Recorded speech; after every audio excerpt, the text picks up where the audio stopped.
محتاج نظر ہے حال میرا سرکار توجہ فرما۔ ایک مسلمان کی رسپیکٹ، اس کا اندازہ آپ اس بات سے لگائیے کہ نبی کریم صلی اللہ تعالیٰ علیہ وآلہ وسلم نے خانہ کعبہ کو مخاطب کرتے ہوئے ارشاد فرمایا کہ مومن کی حرمت، مومن کی رسپیکٹ تجھ سے زیادہ ہے۔ اللہ اکبر!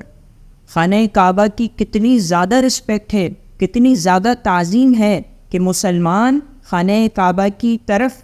نہ ہی تھوکتے ہیں، نہ ہی مسلمان خانہ کعبہ کی طرف پیر پھیلاتے ہیں، تو مسلمان خانہ کعبہ کی کتنی زیادہ رسپیکٹ کرتے ہیں۔ اور ہمارے آقا صلی اللہ علیہ وآلہ وسلم نے ارشاد فرمایا خانہ کعبہ کو مخاطب کرتے ہوئے کہ مومن کی حرمت یعنی مومن کی رسپیکٹ، اس کی عزت تجھ سے زیادہ ہے۔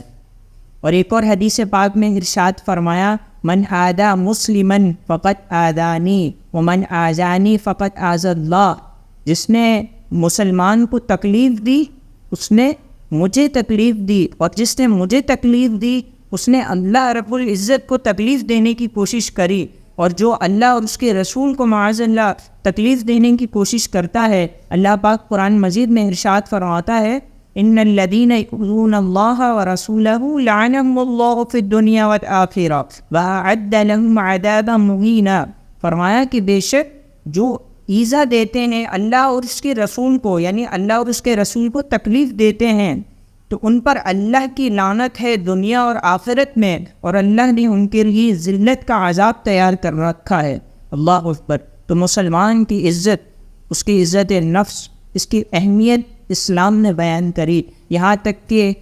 اتنی زیادہ مسلمان کو رسپیکٹ دی گئی، چاہے وہ امیر ہو، چاہے وہ غریب ہو، چاہے وہ کم پیشے والا ہو، چاہے وہ اعلیٰ پیشے والا ہو۔ جب مسلمان مسجد میں پہلی صف میں کھڑا ہو جائے تو پھر یہ فرق بالکل ختم ہو جاتا ہے کہ اللہ کی بارگاہ میں سب مسلمان برابر ہیں۔ کوئی ایسا نہیں کہ ایک وزیر اعظم بھی ہے وہ پہلی صف میں آ گیا تو ایسا نہیں کہ اسی صف کے اندر کوئی غریب آدمی نہیں کھڑا ہو سکتا، اسی صف کے اندر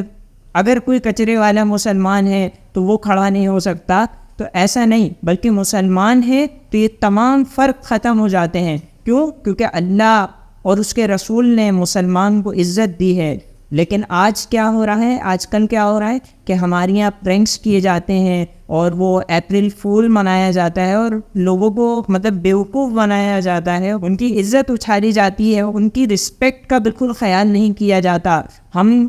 آپس میں دوست مل کر بیٹھیں یا پھر رشتہ دار آپس میں بیٹھتے ہیں تو ہماری گفتگو کسی کی انسلٹ کیے بغیر ختم ہی نہیں ہوتی، تو لہٰذا ہمیں چاہیے کہ ان احادیث طیبات کو اور قرآن مجید کی اس آیت مبارکہ کو اپنے ذہن میں رکھیں، اور کسی بھی مسلمان کی رسپیکٹ کا بہت زیادہ خیال رکھیں کہ اللہ اور اس کے رسول نے ایک مسلمان کی کتنی زیادہ عزت بیان کی ہے۔ اللہ رب العزت ہمیں عمل کرنے کی توفیق عطا فرمائے۔